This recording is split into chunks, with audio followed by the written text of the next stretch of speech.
नमस्कार, मी ऋषाली यादव सारंग। आता आपण पाहणार आहोत सुपरफास्ट 50 बातम्या। बीडमधील संतोष देशमुख हत्या प्रकरणामध्ये फरार असलेल्या कृष्णा आंधळेची संपत्ती जप्त करण्याचे कोर्टाचे आदेश। सीआयडीने केलेल्या अर्जानंतर बीड कोर्टाचे आदेश। पोलिसांकडून बबन गित्तेची संपत्ती जप्त करण्याचे प्रयत्न। बीडच्या मरळवाडीचे सरपंच बापू आंधळे हत्या प्रकरणामध्ये गित्ते फरार। संपत्तीच्या जप्तीसाठी कोर्टाकडे परवानगी मागणार। बबन गित्ते शरद पवारांच्या राष्ट्रवादीचे प्रदेश उपाध्यक्ष। तत्कालीन कृषी मंत्र्यांनी घेतलेल्या निर्णयाची माहिती द्या। सुरेश धस यांचं कृषी विभागाचे सचिव विकास चंद्र रस्तोगी यांना पत्र। तत्कालीन कृषी मंत्री अधिकाऱ्यांनी कोट्यवधींचा भ्रष्टाचार केला। पत्रातून सुरेश धस यांचे गंभीर आरोप। धनंजय मुंडेंच्या आई वडिलांवरच सोशल मीडियामध्ये आक्षेपार्ह पोस्ट। मुंडेंच्या चुलत भावाकडून सायबर सेलमध्ये तक्रार दाखल। अज्ञाताविरोधात सायबर पोलीस ठाण्यामध्ये गुन्हा दाखल। न्यायालय इमारतीच्या कामावरून आणि स्वच्छतेवरून अजित पवारांनी अधिकाऱ्यांना झापलं। जुन्नरमध्ये उद्घाटन प्रसंगी सार्वजनिक बांधकाम विभागाला झापलं। भास्कर जाधवांचे चुलत बंधू बाळशेठ जाधवांसह 500 कार्यकर्त्यांचा शिवसेनेमध्ये प्रवेश। ठाकरे गटाला कोकणामध्ये मोठा धक्का। कोकणामध्ये पक्षाला गळती लागल्यानंतर ठाकरेंच्या शिवसेनेकडून डॅमेज कंट्रोल सुरू। राजापूर तालुक्यामधल्या पदाधिकाऱ्यांची आज शिवसेना भवनामध्ये बैठक। विनायक राऊतांच्या उपस्थितीमध्ये संध्याकाळी 5 वाजता बैठक। उद्धव ठाकरे स्वतः बैठकीला उपस्थित राहण्याची शक्यता। ठाकरेंच्या शिवसेनेच्या रत्नागिरी जिल्हा प्रमुखपदी दत्ता कदम यांची वर्णी। विलास चाळकेंनी पक्षाला सोडचिठ्ठी दिल्यानं दत्ता कदमांची वर्णी। नियुक्ती झाल्यानंतर ठाकरेंच्या शिवसेनेकडून दत्ता कदमांचा सत्कार। ठाण्यामध्ये माणिकराव कोकाटेंच्या विरोधात शेतकरी कामगार पक्षाचं आंदोलन। कोकाटेंनी शेतकऱ्यांविषयी केलेल्या वादग्रस्त वक्तव्याचा निषेध। शेतकरी कामगार पक्षाकडून राजीनाम्याची मागणी। सांगलीमध्ये शक्तीपीठ महामार्गाविरोधात शेतकरी कामगार पक्ष आक्रमक। महामार्ग रद्द करा अन्यथा 23 मार्चला शेतकऱ्यांकडून आत्मदहनाचा इशारा। त्याचप्रमाणे जमिनी घेण्यासाठी येणाऱ्या अधिकाऱ्यांनाही रोखण्याचा इशारा। न्यू इंडिया बँक घोटाळा प्रकरणामध्ये आरोपी मॅनेजर हितेश मेहताला 21 फेब्रुवारीपर्यंत पोलीस कोठडी। बँकेमध्ये 122 कोटींचा घोटाळा केल्याची आरबीआयच्या चौकशीमध्ये मेहताची कबुली। पैसे ओळखीच्या लोकांना दिल्याची माहिती। अलमट्टी धरणाच्या उंची वाढीमुळे सांगली आणि कोल्हापूरला कोणताही परिणाम होणार नाही। ज्येष्ठ शेतकरी नेते रघुनाथदादा पाटलांची प्रतिक्रिया। साताऱ्यामध्ये राजवाडा ते जिल्हाधिकारी कार्यालयापर्यंत हिंदू राष्ट्र समन्वय समितीचा मोर्चा। बांगलादेशी घुसखोरांमुळे देशामध्ये गुन्हेगारी वाढत असल्यानं बांगलादेशींवर कारवाई करण्याची मागणी। भाजपचे आमदार गोपीचंद पडळकर यांचं अखिल भारतीय मराठी साहित्य संमेलनाला पत्र। साहित्य संमेलनात अहिल्यादेवी होळकर दालन उभारावं तर मल्हारराव होळकरांच्या नावे कमान उभारण्याचीही मागणी।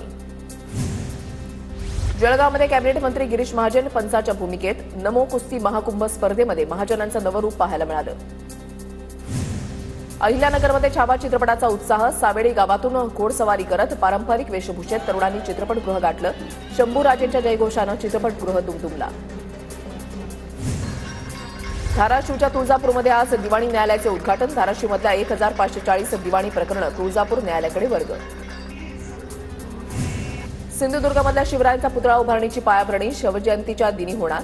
जिल्ह्याचे पालकमंत्री नितेश राणेंच्या उपस्थितीमध्ये पायाभरणी संपन्न होणार। लाडक्या बहिणींच्या उत्पन्नाबाबतचा तपास करण्यासाठी प्राप्तिकर विभागाची मदत घेण्यात येणार। लाभार्थी महिलांचं उत्पन्न, कागदपत्र, जमीन यांची तपासणी होणार। 2.5 लाखांपेक्षा जास्त उत्पन्न असलेल्यांना योजनेतून वगळणार, सूत्रांची माहिती। जळगावच्या सराफा बाजारामध्ये सोनं चांदीच्या दरामध्ये मोठी घसरण। सोनं 1100 तर चांदी 2100 रुपयांनी स्वस्त। सोनं 85,200 रुपये तोळं तर चांदी 96,200 रुपये किलोवर। दख्खनचा राजा ज्योतिबाच्या खेट्यांना आजपासून प्रारंभ। ज्योतिबाच्या नावानं चांगभल्याच्या जयघोषात लाखो भाविक दर्शनासाठी उपस्थित।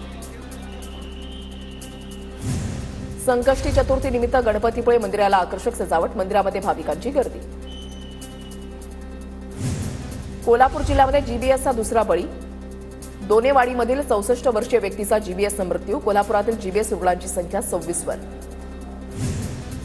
सीईटी प्रवेश परीक्षेसाठी एससी-बीसी आणि ओबीसी विद्यार्थ्यांना जात वैधता प्रमाणपत्र सादर करण्याची मुदत वाढवली। 6 एप्रिलपर्यंत विद्यार्थी जात वैधता प्रमाणपत्र सादर करू शकतात। अमरावती जिल्ह्यामधील तब्बल 71,000 वीज जोडण्या खंडित। थकबाकी वसुलीसाठी महावितरणची मोठी कारवाई। 66 कोटी 92 लाखांच्या थकीत बिल वसुलीसाठी पडताळली। शासनाची दिशाभूल करून नोकरी मिळवणाऱ्या तलाठ्याला निलंबित करण्याची मागणी। धाराशिवच्या उमरग्यामध्ये 5 दिवसांपासून महिलेचं उपोषण सुरू। साताऱ्याच्या पश्चिम भागामधील यवतेश्वर जवळच्या गणेश खिंडीमध्ये कास पठारावर अज्ञात व्यक्तीनं आग लावली। पर्यटकांची वन विभागाकडे कारवाई करण्याची मागणी। पूर्व नागपुरातील पाणीपुरवठा उद्या बंद राहणार. स्मार्ट सिटी प्रकल्पांतर्गत सुधार कामांसाठी 12 तासांचं शटडाऊन घेण्यात येणार. लासलगावसह 16 गावांना पाणीपुरवठा करणारी पाईपलाईन फुटली. हजारो लिटर पाणी वाया. दुरुस्तीचं काम सध्या सुरू. मात्र नागरिकांना पाणी जपून वापरण्याचं आवाहन. नागपूर टँकर मुक्तीच्या वाटेवर 5 वर्षांमध्ये 326 वरून 58 टँकरवर पाणी पुरवठा. हर घर नल जल योजनेच्या अंतर्गत घरापर्यंत नळानं पाणी पुरवठा. परभणीच्या पेडगावमधील मंदिर परिसरामध्ये रस्त्याच्या कामाला सुरुवात. स्थानिकांची अनेक वर्षांपासूनची मागणी अखेर पूर्णत्वास. जळगाव जिल्ह्यामधल्या मुक्ताईनगरच्या शेतकरी आंदोलनानंतर खामखेडा जवळच्या पूर्णा नदीवरील पुलाचं काम बंद. पुलाच्या कामासाठी आलेले कामगार परतले. संपादित जमिनींना योग्य मोबदला देण्याची शेतकऱ्यांची मागणी. नागपुरात विंटेज आणि बाईक्सचं प्रदर्शनाचं आयोजन. देश विदेशातील विंटेज कार आणि बाईक्स या प्रदर्शनामध्ये पाहायला मिळतात. युवकांसह वाहनप्रेमींची मोठी गर्दी. नाशिक शहर परिसरामधील वातावरणामध्ये कमालीचा बदल. पहाटे आणि रात्री थंडीचा कडाका तर दिवसा उन्हाचा तडाखा. काल कमाल तापमान 34.9 अंश सेल्सिअस तर किमान तापमान 12.2 अंश सेल्सिअसवर. वाशिममध्ये टोमॅटोचे दर कोसळले. शेतकऱ्यांवर आर्थिक संकट. भाव मिळत नसल्यामुळे काही शेतकऱ्यांनी बागा उपटून काढल्या. शेतकरी समृद्ध विशेष रेल्वेला लासलगावी थांबा. राज्यामध्ये शेतकऱ्यांना शेतीमाल पाठवण्यासाठी होणार फायदा. शेतकऱ्यांना चांगल्या भावात परराज्यामध्ये माल पाठवता येणार. नंदुरबारमध्ये ऐन रब्बी हंगामातील पीक काढणीच्या वेळी मजूर मिळेनात. मजूर टंचाईच्या समस्येमुळे शेतकऱ्यांना अधिकचे पैसे मोजावे लागणार. अमरावती जिल्ह्यासह राज्यामध्ये तूर खरेदीचे शासनाचे आदेश. नाफेडकडून 20 केंद्रांवर तूर खरेदीचा शुभारंभ. यावर्षी राज्यामध्ये 2,97,000 टन तूर खरेदीचं उद्दिष्ट. वाशिममध्ये मागेल त्याला सौर कृषी पंप या योजनेसाठी अडचणी. सर्वच कंपन्यांचा कोटा संपल्यामुळे वेंडरची निवड करता येत नाहीये. त्यामुळे जुन्या कंपन्यांचा कोटा वाढवून द्यावा किंवा नवीन कंपन्यांची नियुक्ती करण्याची मागणी. सोलापुरातील तरुणानं ऑनलाईन गेममध्ये शेत विक्रीमधील 78 लाख रुपये गमावले. कुर्डुवाडी पोलिसात तिघांवर फसवणुकीचा गुन्हा दाखल. अकोला जिल्ह्यामधल्या बार्शी टाकळीच्या महागावात अतिक्रमण विरोधी कारवाई. 40 कुटुंब बेघर. न्यायालयाच्या आदेशानंतर कारवाई. पिंपरी चिंचवड पालिकेकडून अनधिकृत बांधकामावर कारवाई. 800 एकर भूभागावरील 4,500 बांधकाम जमीनदोस्त. लाखो नागरिक बेरोजगार. छोट्या मोठ्या व्यापाऱ्यांचं नुकसान. अमरावतीवरून नागपूरला जाणाऱ्या भरधाव शिवशाही एसटी बसचा पुढचा टायर निखळला. सुदैवानं कुठलीही जीवितहानी नाही. नाशिकमध्ये सिमेंट मिक्सर खाली चिरडल्यानं तरुणाचा मृत्यू. 2 दिवसांआधीच्या अपघाताचा सीसीटीव्ही समोर. कामाच्या शोधामध्ये सातपूर एमआयडीसीमध्ये जात असताना. नागपूरच्या डोरली गावाजवळ दारुगोळा बनवणाऱ्या कंपनीमध्ये स्फोट. 2 कामगारांचा मृत्यू तर 2 जण जखमी. तपास सुरू. लातूरच्या मुरुडमध्ये भरधाव स्कॉर्पिओ हॉटेलमध्ये शिरली. अपघातामध्ये एकाचा मृत्यू. 5 ते 6 जण जखमी. बार्शी रस्त्यावरील मुरुडमधली घटना.